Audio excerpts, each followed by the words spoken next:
Okay, so the whole point for this discussion was because of the Black Lives Matter movements in the United States, and we have had lots of feelings towards it, so we thought we should share them in an open discussion kind of way. So yeah, should we just jump straight into the questions? Okay, so should we go around and say how this movement has affected us over the past couple of weeks?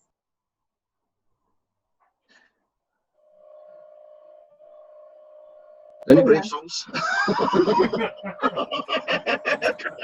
Why me? Honestly, you know what? Jen, why do you do this to me? But I don't know. It's more that it affected me in the way that I needed to do more introspection, and like, you know, as I said before to like a whole lot of people, that we've been raised with so much of like stereotypes and biases and prejudices that like this whole movement and all of these protests have started conversations with people that is like, it's hard to have. It really is hard to have these conversations, you know, and it just, how it's affected me is just, it's been not so much eye-opening, because I mean our eyes were open to this fact. It's just that it was placed in the back of our heads. But it's kind of it's kind of more like that it's been something that has been put out in the open, and something that that we can't sit down and just accept anymore. It's something that we have to actually talk about, and well, words aren't enough. We need to talk about it, and we need to do something about it. So that's how it's kind of affected me and made me think.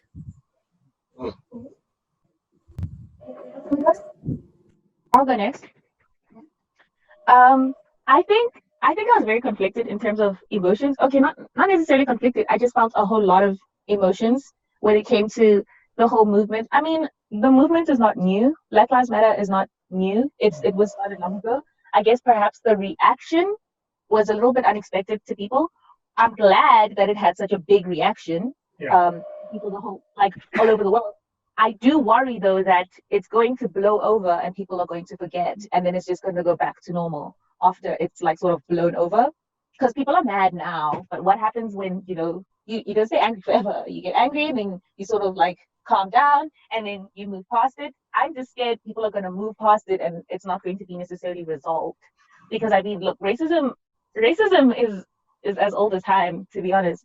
So it's just more like, if it still hasn't been sorted out, it still exists so predominantly, like how are we actually going to work through it? Because you can see even in the protests that the resistance from the protest is almost as vigorous as the protests themselves, if that makes sense. But I agree with Shayla in terms of the introspection, because I did a whole lot of introspecting on my part as well. So yeah, but it was just like a whole load of emotions, like all of them, positive, negative, they were just all there. And I've been struggling to work through all my emotions. When it comes to the whole Black Lives Matter movement, I was just very confused. I was kind of lost in my emotions. Mary, how is it in America at the moment? It's pretty strange.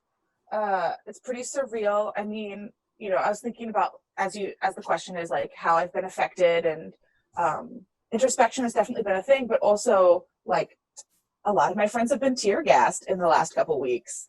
And I don't know what your guys' social media pages look like, but because lots of my friends are American, my entire feed is information about protests, information about places to donate, ways to get involved. And so it feels in many ways like very encompassing. Like that's kind of one of the only things I think about in a day.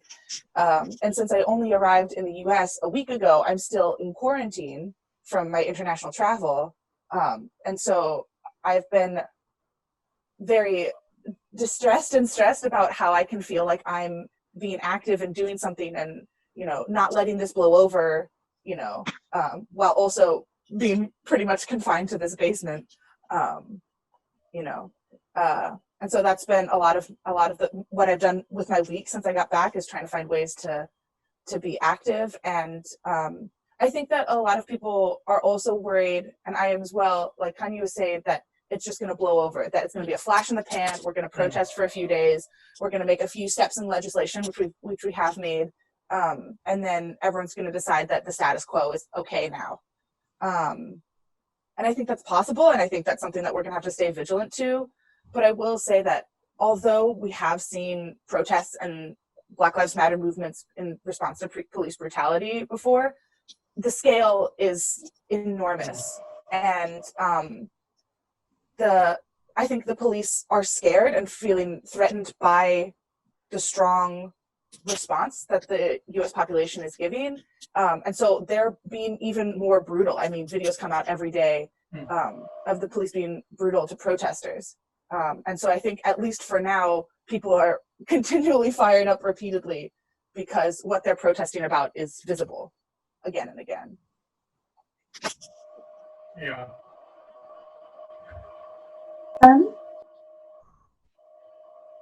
Yeah. From my side, like I feel like this time it's like previously with Eric Garner, Philando Castile, all the other guys, kind of, my experience of that has kind of been like, oh no, this is horrible, yeah, Black Lives Matter, more must be done, rah rah rah. Okay. Whereas this, I feel it's different. It's kind of engaged the world more. And I think it's kind of, It's coming in. forcing a kind of, Subs is coming in. yeah. I think it's kind of forcing the entire world to kind of hold up a mirror to themselves. So at the same time as we've seen protests against police brutality in the US, we've got our own thing with Collins Causa, sorry. And then there's also now, I saw a thing of protests in India about treatment of the Dalits.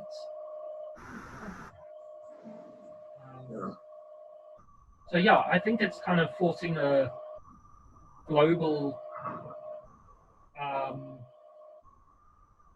it's forcing the world to have a moment where it looks at itself.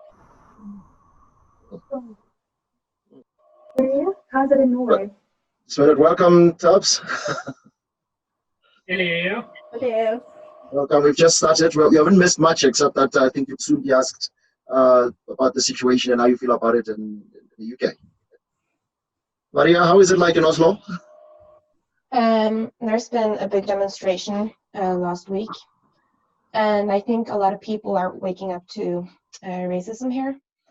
I feel like I wasn't woken up in a way that I was it wasn't new to me, but I think I got a reminder to how racism affects people and how big of an issue it is, and also how it affects everyday life, because in Norway there's not a lot of police brutality, so I think a lot of people think, well, racism doesn't really exist, which when you actually take a closer look at everyday racism and stuff like the smaller things, you can notice that there's a lot of racism in Norway.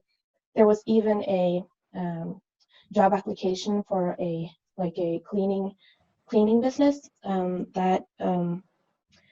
that was asking for ethnically Norwegian people, because they didn't want people that weren't born here in Norway, or so that was quite shocking. And that was a job thing from what is called NAV, which is a big company in Norway that helps people getting jobs, and the job application said that specifically. So there's still a lot of racism here. I just think it took some time for people to realize and to stand up for it, and I was really, really shocked and happy to see that people actually came to the demonstrations and started talking about this, because it's been kind of it's kind of been shoved away for a long time.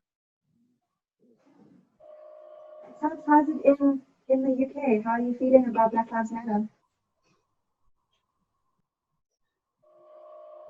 Sorry, there's a bit of background noise.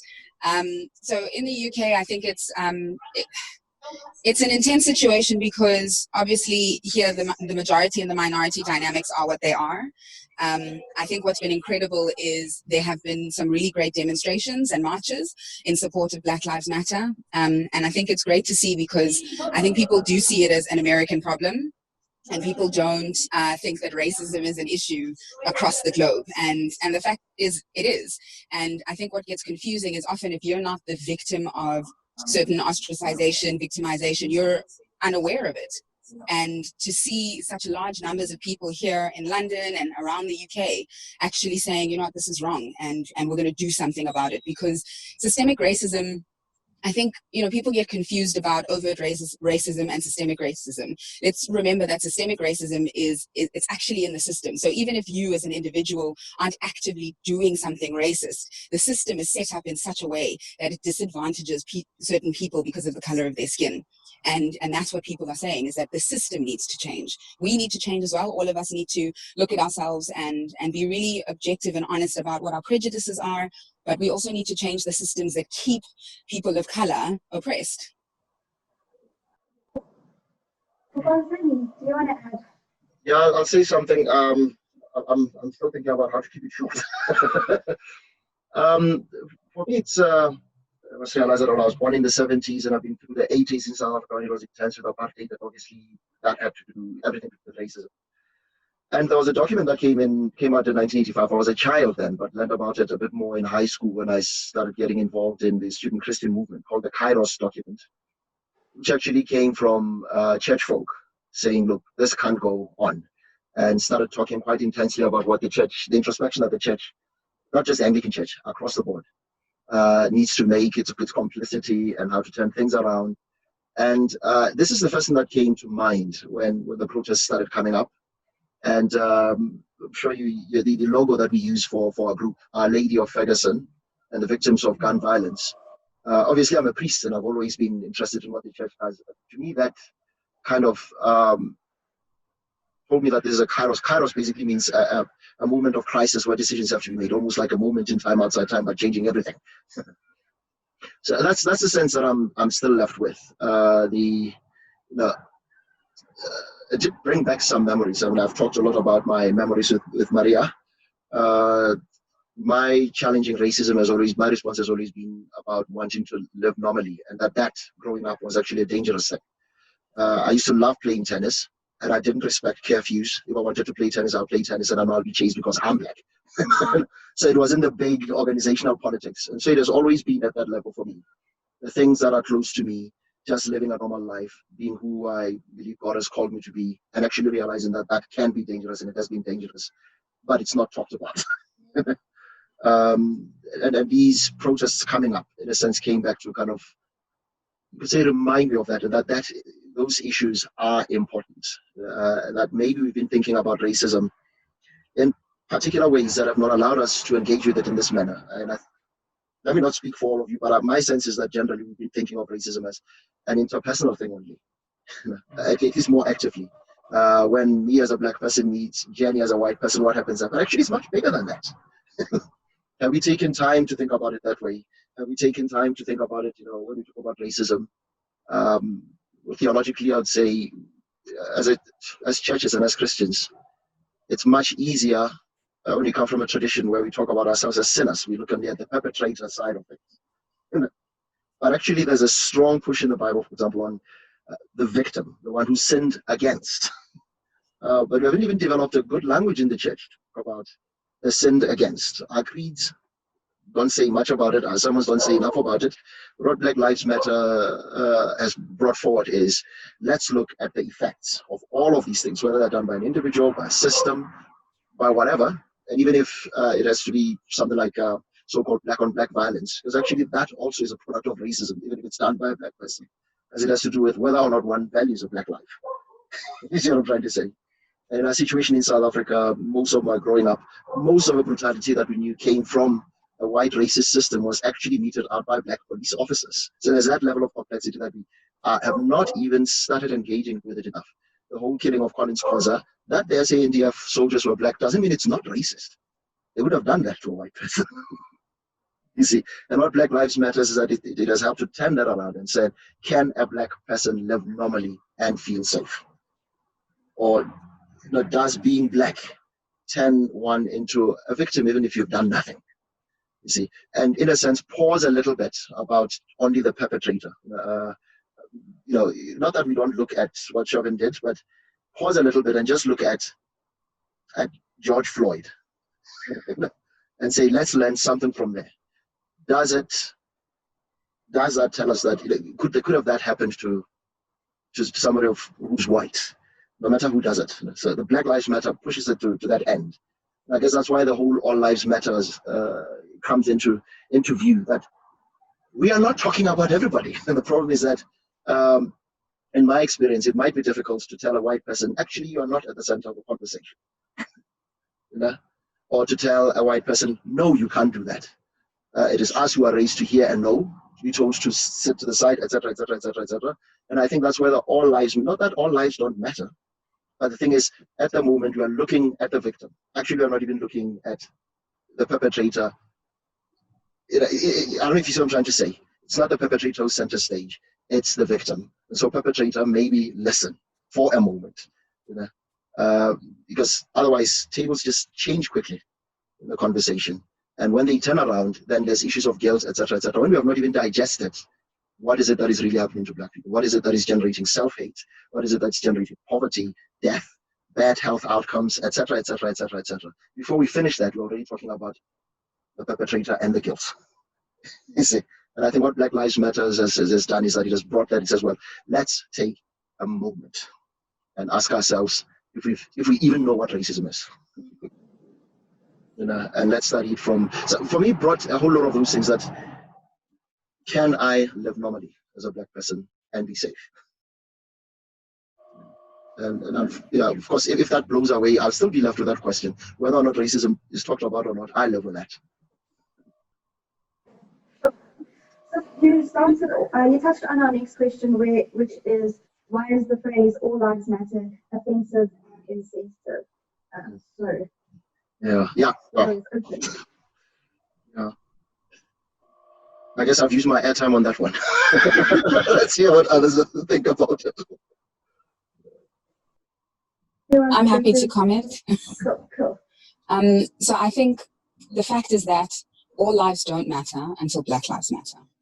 That's just the fact. And I think a really great example that I heard from a YouTuber who's based in the States, he's Black American, and the example that he used is that people will raise money and create awareness for causes that they believe in. And if, say, you're at a cancer walk or a cancer run, and the whole point is to raise awareness for cancer, it's what does it look like if you run into that walk or that run with a sign saying all terminal diseases matter? It's the exact same concept. And it's not to say people are raising awareness about the plight of being a black person to the detriment of all the others. It's about saying right now we need to focus on the black ones because those are the ones that are in huge danger.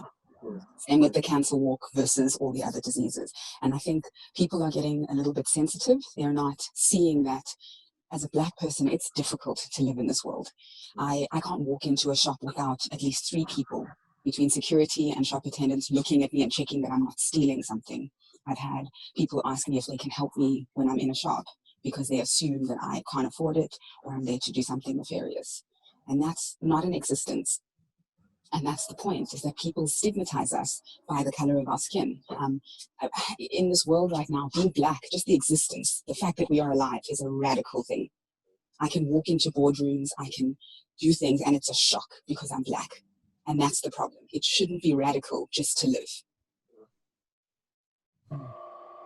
I would also like to argue that it doesn't even matter what the words are. Like the words "all lives matter" is in and of itself is just a phrase, but the point is that it's being used as someone says Black Lives Matter and someone says no, all lives matter. And so it doesn't even matter what phrase is chosen. The point is that the phrase is being used to disagree or overwrite that Black Lives Matter. And that's a problem because Black lives do matter, and this is something we need to be thinking about and talking about right now. It's used as a muzzle. It's actually, it's what the phrase is used for. It just silences. Yeah. Yeah.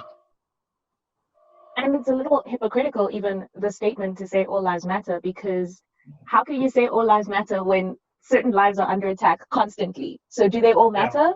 No, they don't. So it is, in that sense, it is kind of offensive. And it's just like really hypocritical. That's all there is to say about it. I actually saw a tweet by someone called Mark D. McCoy, and he talked about being also accused of bringing in a fake $20, using a fake $20 bill. And he and that's like a story he tells at parties for fun, whilst when George Floyd was accused of it, he got killed. So if we see lives being treated differently, we have to focus on the lives that are in danger in a way, like we've talked about. So yeah. Yeah. Yeah, it's yeah, I mean, it's definitely used as like a silencing thing to say all lives matter. You know, the people who say all lives matter, if they were saying that sincerely, then they'd be shouting Black Lives Matter the loudest.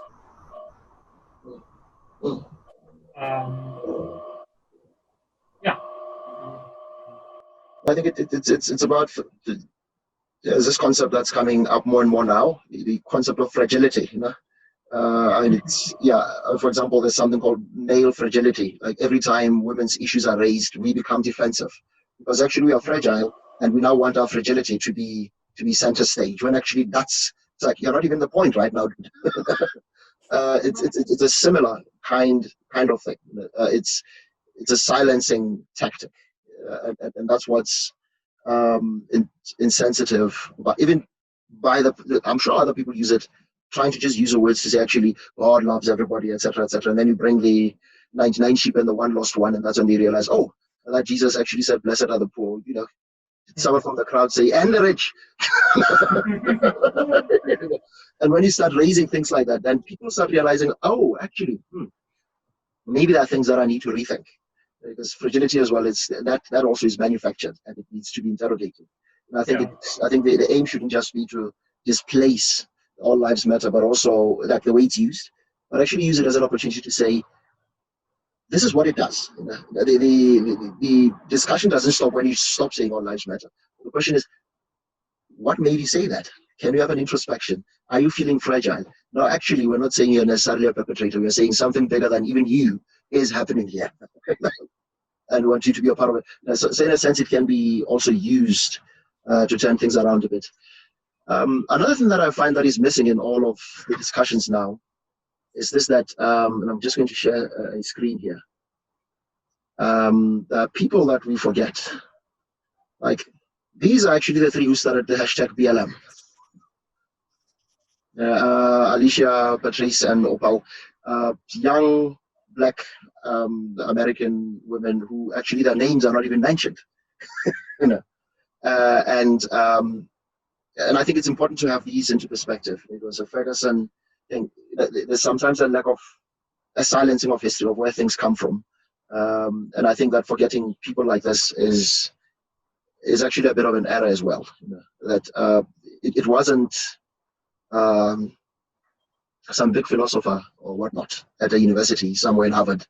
It was people who lived through real situations. Yes, very intelligent, very educated, but I think that needs to be kept in view. That this is three women whose living normally is daily disturbed. And the Ferguson, what happened with the killing in Ferguson, just it's like no. That's where it comes from. The statement came up because a young Black life was snuffed out. And it died. How do I put it? Not all human are equal. Didn't save him. That all lives matter didn't save him. That God loves us all didn't save him. That he was Black got him killed. You see, so all these other concepts actually are put into question until that life matters. You see, because it's wonderful to come up with big philosophical things as a way of silencing, but they can say that color doesn't matter. And I've discussed this with Maria quite a lot, that Maria is mixed. Okay, white mother, Black father. That a white heritage is not going to save her, but a black heritage is going to put her in trouble. So even in one person, you face these things. You see, and that these we need to be able to confront what's really happening, and also confront that which tries to hide it away. God loves us all, but that's not what what George Floyd killed. You see, we all matter, but that didn't save him. That he's black is what got him killed the way he was killed. And I think those are the things that we need. If we forget where stories come from, we then forget some of the impact that goes with something like hashtag Black Lives Matter. It was not just concocted, it came out of a situation where all of these other voices that try to silence it actually need to be confronted and basically told where they belong. Yeah. So my next question, and I think we've all actually answered it, but I'm just going to ask it in any case. Black Lives Matter, is it a matter for South Africa or where you are living right now? A matter for South Africa? Is it a matter for South Africa or is it just an American thing? Or does it actually affect us right here in our where we live? Well, I mean, just for example, I remember this is now years back, more years than I'd like to admit. But there was in South Africa, there was a white woman called Lee Matthews, who went missing, and oh, this is so terrible, and then her body was found in the veldt wherever, and oh, this is horrible, crime, blah blah blah blah blah. And then when the guy was caught and so on, it was a big media thing and so on. How often does it happen that a black person goes missing in South Africa? And then 3 weeks later, what's left of them is found in a veldt somewhere, and people are just like, oh, that's shame.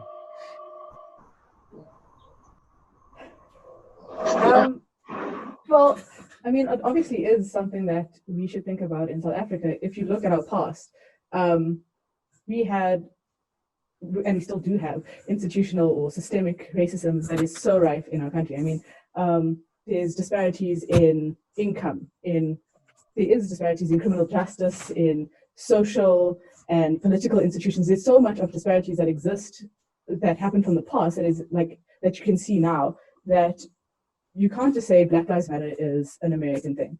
It's something that happens to us every day. When as Tabs was saying, she can go to the shop and someone will ask her for help.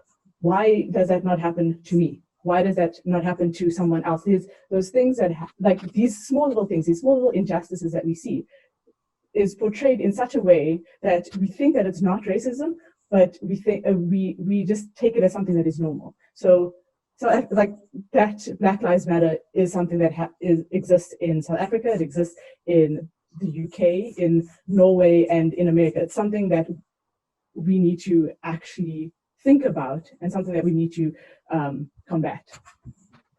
And I think there's this misconception that only a minority can be oppressed.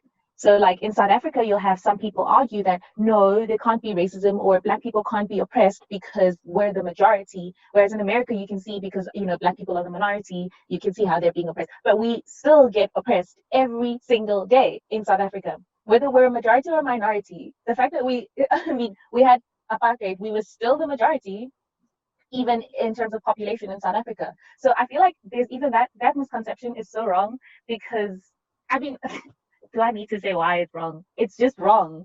Okay. The fact remains that racism exists. And even in Africa, it exists. Father Sabi was talking about Black people who are racist against Black people. It exists.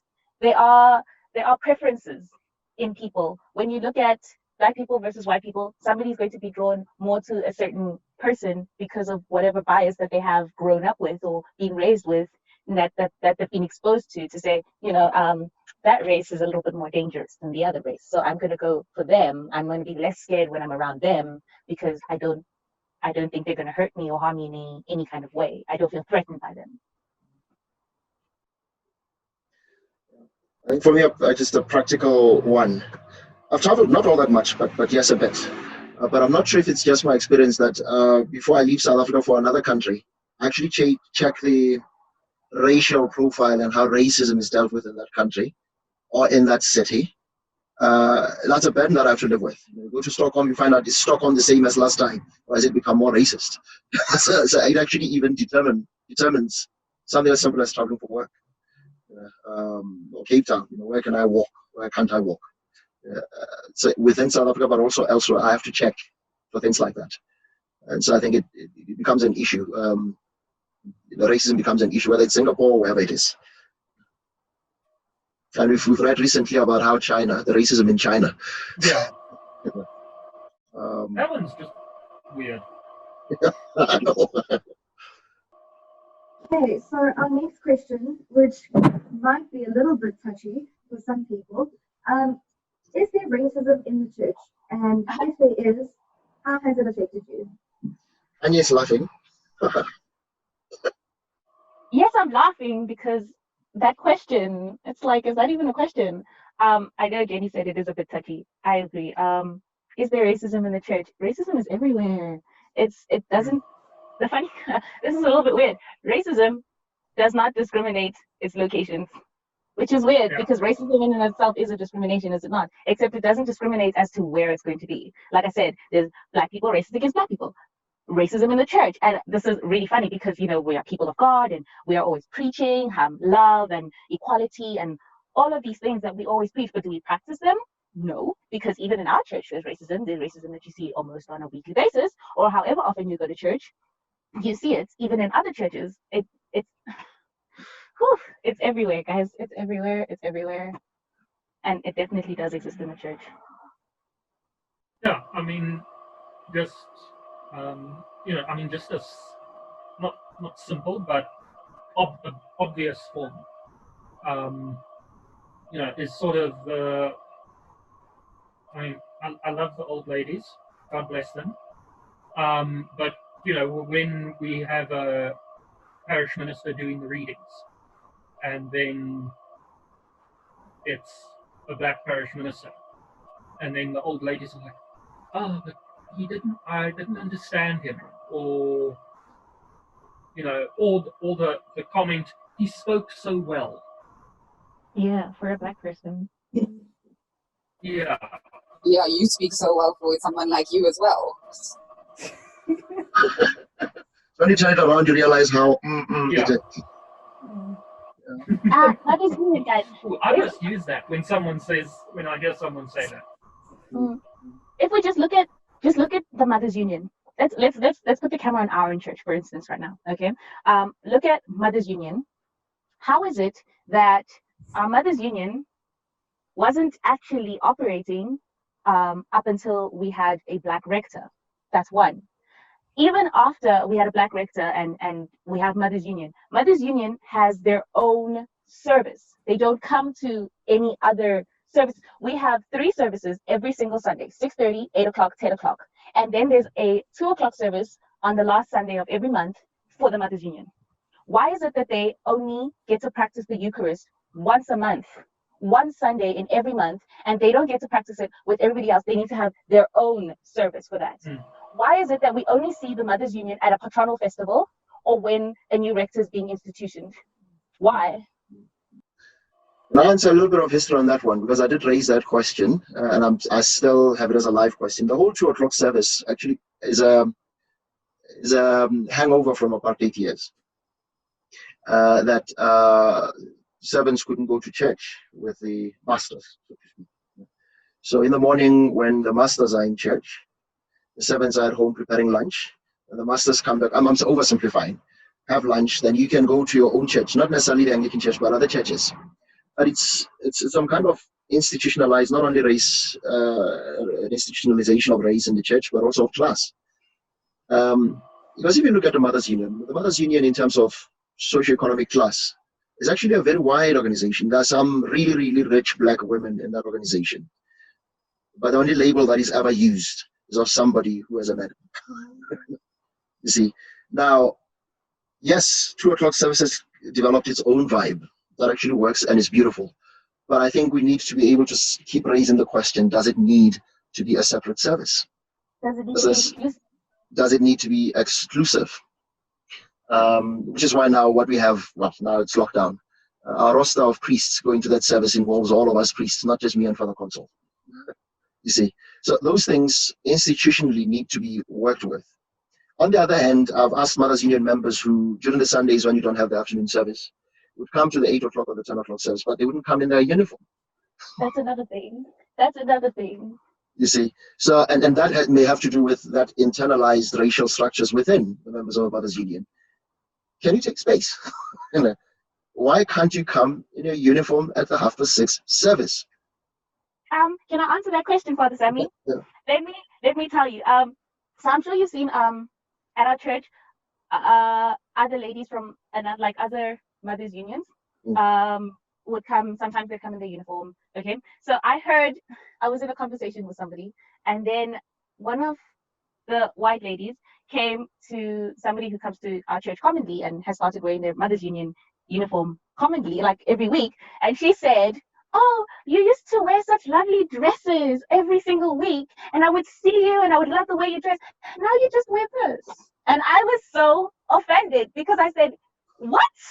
And she was like, "Oh, but now you just wear this and it's almost like I don't see you." Why wouldn't you see her? Her face doesn't change. So there are those things that, they're I think built in, and some of them have become institutionalized, have become a kind of a lens through which we see ourselves and others. And I think we do see them in our church. And then I know when I arrived, there's a bit of a suspicion from the 2 o'clock service that, what kind of a black priest is this? Will they watch our back? And I was like, actually, I'm meant to watch everybody's backs. But where does this feeling come from? But perhaps it's historical, because I never got an answer for that. That even when you're a black priest, are you the right kind? Or have you become so white such that we, and those things I think we need to be able to confront them. When the Mothers Union comes to church for their meetings, they would arrive, because the Mothers Union as a core group themselves, they do meet more often. But they'd arrive at church. There's no place where they are rostered that there's going to be a Mothers Union meeting. They're not really in our pew leaflets, not anywhere, And those are some of the things that need changing. But not just changing for the sake of changing, but also changing the mind of the church, of the Mothers Union, of the 2 o'clock congregants. One Friday during Lent, I walked into the church. I didn't know that they'd be around. They were doing the Stations of the Cross. And I could sense that the feeling was like, okay, this is our church, but we feel like we snuck in. And I'm like, why should it feel like that? So there are issues, I think, in our parish, where this is just one issue, where we need to be able to open our eyes and say, do Black Lives Matter at St. Thomas? I mean, there we take it closer to where we are. It's no longer just a huge issue. Maria? You remember the years a little bit from St. Edmunds in Oslo, huh? Yes. There was one white woman who didn't want us as a unit back then. It was fine if I came as you understand that Maria is my daughter. Maria and her mother were married way back. This one woman in church was fine, if I came in as just a priest, a black priest, and I guess exotic enough. But things started changing when she realized that I was married to a white woman. That was problematic. And we had a number of squabbles after church. Really not nice confrontations after one of the services when she started treating Maria. I don't know if you remember that. I think you're still young. So it is a problem for you to be black, and they will like you there. You're nice and cute, but don't cross this line. So it is there in the church, and not just in South Africa. I think globally, actually. Well, I remember a few years back, one of the guys at our old church fell in love with an American girl, and then they've now moved over to the States, in Mississippi, and they, in their town, they had, and the minister at their church was a South African who was a friend, who was a family friend. But in their town, they had two Methodist churches. They had a white church and a black church, and they were across the road from each other.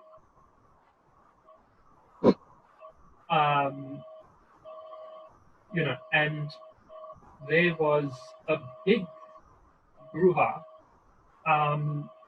because this white minister from South Africa said, "No, we're having one service. Come." And there was this whole drama. Yeah. And I think the big question is what can be done with these things. For example, the 2 o'clock service here, there are two servers there. I mean, I know that the parish ministers who do the 2 o'clock service and the other parish ministers are trying to work together. I'm not sure if it's happening with the servers, so if we even know that there's two servers who serve at the 2 o'clock service. I've asked them about joining Teen Church in the morning. Their issue was at 10 o'clock is a problem. I said, well, could it be that it's 2 o'clock that's a problem? You know, so you may notice this, that I come from, not organizationally, but I was raised by teachers who were in the Black consciousness movement, where you have to actually introspect in yourself, and see the vestiges that have to do with self-hate, etc., etc., etc. As you move from there, then you'll be more convincing and authentic when you meet the world out there. And so that's my question. Before you even start thinking about race as black and white, in a sense, black people, we ourselves need to learn that black lives matter. That I treat myself as though I matter, and I'll treat the next person as though they matter, because black is beautiful. I was radical when it came out in the 1970s with sleep people, but actually it's a serious disease. The poison of racism has actually even got into us as black people, such that we can destroy ourselves, even if it was not a single white person in South Africa would still have a race problem, because we've internalized it so badly. Now we've internalized that so badly, says that we can't even question ourselves. So when I speak to people who go to the 2 o'clock service, I go with that in mind, that have you so much excluded yourself as well? Such that even if the structures were to be fixed and the institution was to be fixed, actually yourself could reproduce what we have today. I don't know if that makes sense, because that's another battle that we are not talking enough about. That racism has come to live even in the minds and the hearts of black people as a way of surviving, rather than, and it stops black people from actually challenging things, because you accept where you are because then you're safe. But actually, that is a problem. It is a problem because it's perpetuating the structures as they are. It's actually telling everybody that it's fine. And then come Father Sammy's radical for wondering why a Mothers Union member doesn't come to a 10 o'clock service in uniform. It's not supposed to be radical. And yet it is. And it's radical on both sides. How do we then challenge that?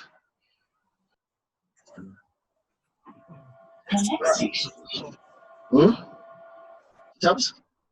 I was actually just going to say, I think what we forget is the importance of taking up space. And what you were saying about internalizing racism and racial systems is that we've been taught that we're not allowed to take space. And so sometimes there's an opportunity to take space and we don't want to, or we're too scared, or we don't feel like we're allowed to and we belong. And this is why I always say representation is so important. For young black children growing up, it's important to see a black priest. It's important to see a black president, a black doctor, a black lawyer, a black PhD, whatever it is, because then you're reminded or you're taught that actually I can do that too. There's someone in that system who looks like me, and I can take up that space. And the more that people take up space, the easier it is for the generations to come to understand that it can be anyone. It's not only reserved for white people or certain other people. Anyone and everyone can do it. And this is why we need to focus on raising awareness and lifting up the view of Black lives. I mean, part of the problem is some people think we're dumb, that our brains don't process certain things, and it's not true. And if you grow up hearing that and living in a system that's like that, as you were saying, you internalize it, and you also start saying, oh, maybe I can't. And the little child who sees Father Sammy, a Black rector, thinks, oh my goodness, I could do that. And so we need to take up space. And relating to what I was saying about sometimes just being black is a radical, well, always being black is a radical act. Just being able to take up space is radical in itself. You, Father Sammy, being in the position that you're in and asking the questions that you're asking, it's normal and natural and things you should do. But because of the society we live in, it becomes radical. Well, just an anecdote to what Tubbs was saying with representation. A couple of years back, a little kid came up to me and said, "Why is Jesus white? Does that not mean that God lives in me?" Because that is the representation that we get of Jesus, that Jesus is white, even though he's from the Middle East. He's this white guy with blonde hair and blue eyes, you know? And that question of... It's embarrassing, Jenny. But that question of why is Jesus portrayed as this white guy, and we are always told that we are made in the image of God. So that question that he asked me was, why am I not made in the image of God if he is this white guy with blonde hair and blue eyes? And that whole thing of representation and taking up space is so important, because it gives us that opportunity to see that, yes, we are able to do that, but it doesn't mean that, you know, Jesus is white. Jesus is in all of us, yes, but we need to just declutter this thing of only white people have God in them, only white people can become priests, only, you know, all of those types of stereotypes that we have. It's so important to have that representation so that we don't internalize all of these things that we cannot do. And that's what brings me to this here. And this is actually one of my passions. What is it now? This icon that we use ourselves here. And icons are an old thing in Christianity, and they come in all colors through time, you know, from the early church. And that this here is considered radical, yes, because being black is radical. Representations, I think, are very, very, very, very important, but also they take us into how the church works with images. And I don't think we do enough work there, at least not since the Reformation, in my opinion. That God can be communicated through blackness is something that I think needs to be worked with. That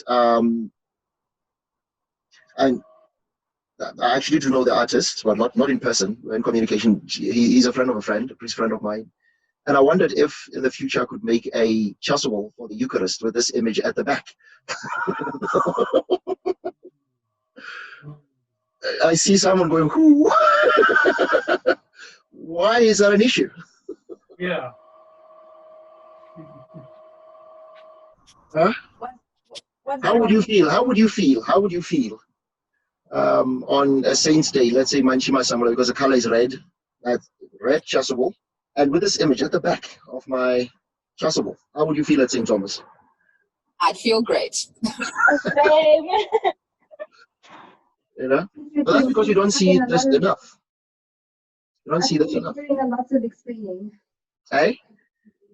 I think you'd be doing a lot of explaining. Yeah, that's the thing. Yeah. A lot of explaining. Yeah. If explaining is what we need to do, then we shall do it.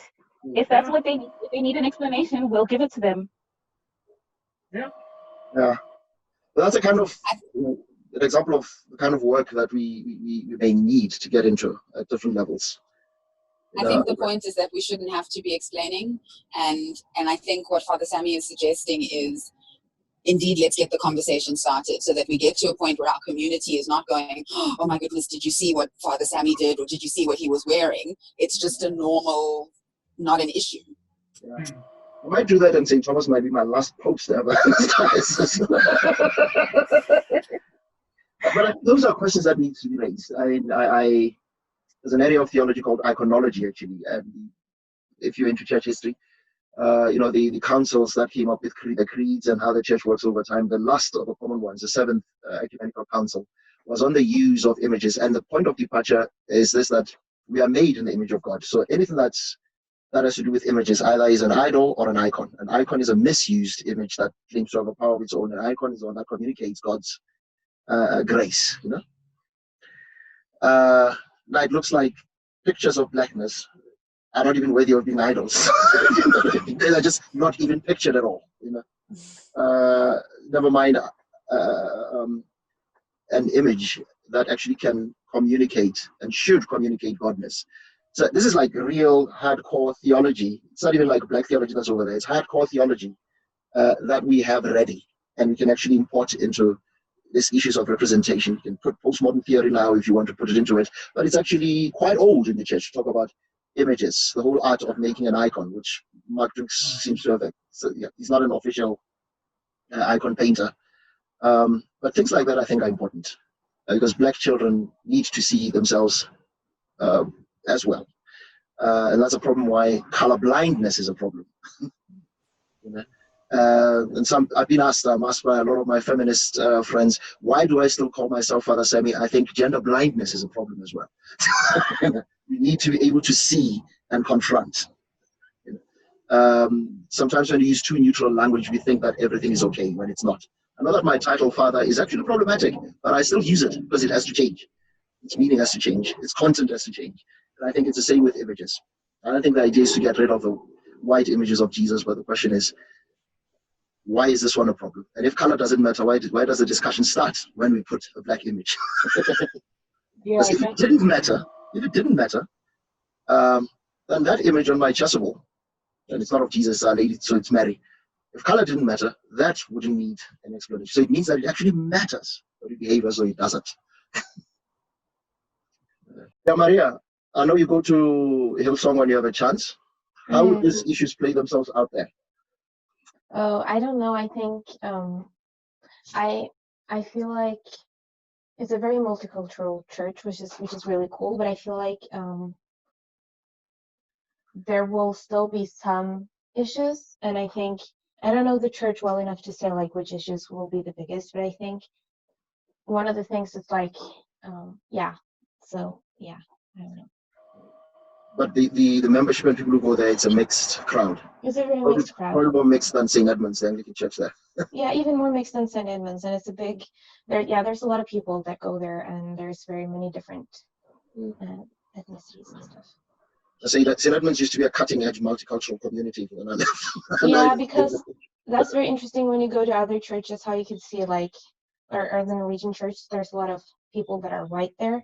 So it's interesting that when I went to St. Edmunds, it was so multicultural as well. And then when I came to Hillsong, it was also very multicultural. So I think that's really cool. I think, yeah. I think leadership is also a big issue with a lot of AOG churches, because I find the communities can be quite multicultural. So I look at the Hillsong in London, or there's another church in Johannesburg, where the community that attends church is very mixed, but the leadership is not.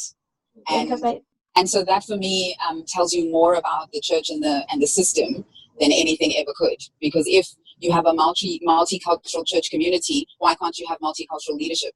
Why is it only that white folks are the ones who can assume leadership positions, but you can have, black people, mixed, Indian, attending the church for years, but somehow someone never becomes a leader.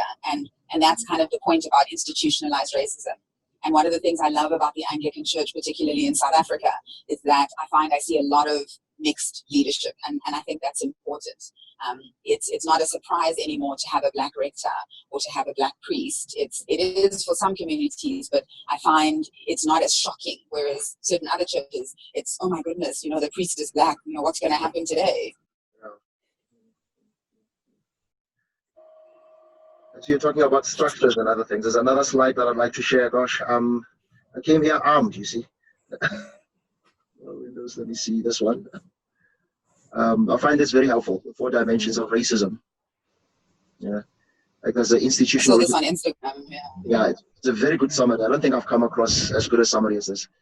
There's the institutional, which is policies and practices that reinforce racist standards within a workplace organization. You've talked about the 2 o'clock service. Is it doing that? Maybe it is. And we have structural, which is multiple institutions, not just one institution. So in a sense, it's society and culture. I mean, you could say that it's the structure of South Africa, even the apartheid spaces that we still have. That, when you say Alex, and Marilyn will know this, when you say Alex and you say Lyndon, 2 different worlds. So there are those things. I think this is what we normally talk about when we say racism, interpersonal. Then it becomes Floyd and Chauvin, when actually it's black bodies and racist America. So we see this because it's interpersonal microaggressions, etc., etc. This is, if I can call it that, my passion. This is something that your Steve Biko and your Black consciousness movement have been good at, and I think it needs to come back. Where, internalized racism, even among blacks, but then it would be internalized racism in any and everybody else that ultimately has as a target black bodies and black people. But there are different dimensions which they need to be engaged. So I think when you talk about engage, it might be that. I think it's also important to understand that a lot of the interpersonal and interpersonal racism can come from institutional systems. That's and right. So I can think that I'm not a racist person, but I'm quite happy to benefit from the system that is built on racism. Right. And the fact that I'm not willing to speak up and say, wait a minute, this is wrong. Why did I get the promotion instead of someone else? Or why am I questioning this person because they're black? Right. I won't be able to work through it because the system is set up to make me do better than a black person. And I think sometimes people get caught up in saying, I'm not racist, and that's fine. But remember that as long as you are willing to uphold a system that is racist, there's something you can do and there's something you're doing wrong. Yeah. Absolutely. And I think that is one of just an enormous failing of the United States. Essentially a desire to say, I'm not personally trying to be mean to anybody, and therefore I can't be being racist or supporting a racist system. And I think that that's one of the strongest ways that racism is present in the Episcopal Church in the United States. It's a pretty, demographically is very white, mostly white people in the Episcopal Church. And I think that it creates a situation where you feel like you don't have to talk about race because racial issues don't come up because most people in many congregations are white, and definitely in the congregation that I grew up in. And so it becomes just essentially a way to like close your eyes and not think about it. And then we're not doing the work of Christ by creating social change and making the world more equal and creating peace in our world. And so that's one of the main ways that I think it's very easy to see the racism in the Episcopal Church. Yeah. I'm glad that we are able to discuss the church and racism, because that can be a difficult thing. It can be a difficult thing for many people. I think that's one of the great things about St. Thomas, though.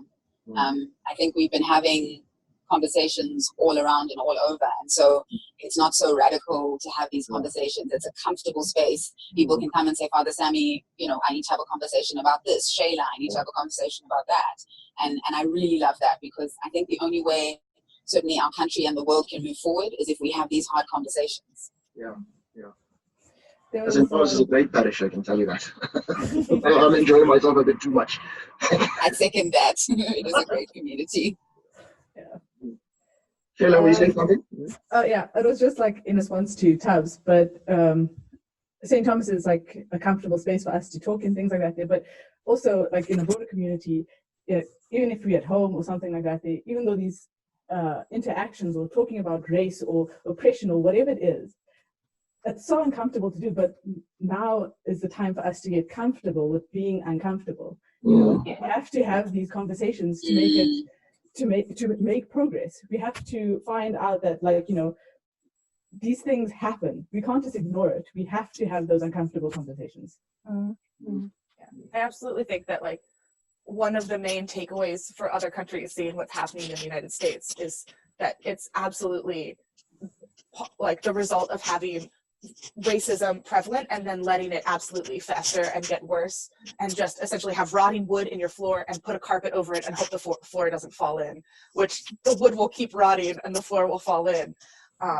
And so I think that it's a reminder to us to really make a change and tear out the old flooring and put in new flooring, but also for other people who are watching us go through this to remember that you can't just cover it up, you can't pretend it's not there, and you have to keep making change while the floor is still stable, I think that's such a great analogy, because building on it is you put the carpet over the floor and then you get a shock when the floor caves in. And you're like, oh my goodness, how did that happen? And I think that's what's happening now. People are like, wait, what? Why is racism suddenly such a big issue? And it's like, it's not sudden. The floor has been rotten for a while. Our foundation was cracked. Yeah. What is it? I think another image is this: putting a plaster on a gunshot. Yeah. Yeah, exactly. That's good. Another thing that I wanted to mention in terms of of course, we are parish of St. Thomas. I'm proud of being a part of this diocese. Of course, we still have to have more uncomfortable conversations, but our bishop actually is one of the few people who wrote an official statement about the killing of Colin Scozer in his pastoral letter. And I think that's one, you've probably noticed how many pastoral letters Bishop Steve writes. I think that's a wonderful thing to be a part of a church that actually is able to state things. It may not lead to a protest or what, but we have it there. And we know that we can pick it up and say, police brutality is wrong. Actually, I think as a diocese now we can say that in our parishes. And it's wonderful to be a part of a diocese like that. It's not always like that. We're the first diocese to say, let's go on lockdown, when actually it was unpopular, even in Southern Africa in the Anglican Church. It's wonderful being a part of a diocese like that and having a bishop like Bishop Steve. And he doesn't consider himself a big politician, but he actually makes creates wonderful opportunities for the church to engage. Yeah. It's a guy called David Hayward who does these, and there are a few of them that he does. Wow. And I remember one of the ones that got the biggest, actually people angry, was this one. No. Yeah. I had some very fun disagreements with people on this one. Yeah. But I mean, this,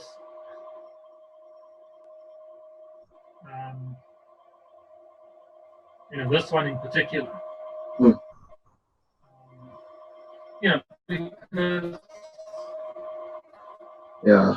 I mean, just, I remember I went to a talk at DCAM 2 years now,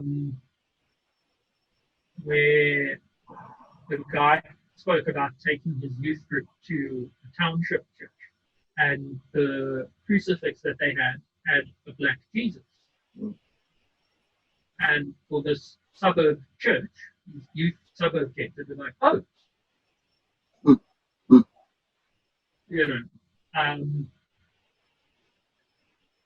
so, yeah. Representations are important, eh? Yeah. Very, very, very important. Yeah. Yeah. So there, Jenny, what has been started? Good things.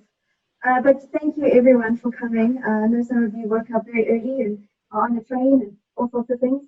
But thank you so much for this conversation, and I hope that it can encourage more conversations and more action being made. But I really liked how there was an encouragement to ask questions and for those questions to be answered. And I think if we just carry on with that state of mind, then maybe we can change the future. Yeah. Shall I end the meeting? Can I? Yeah. Sure. We're We're gonna see you. We don't do this at meetings, but that's okay.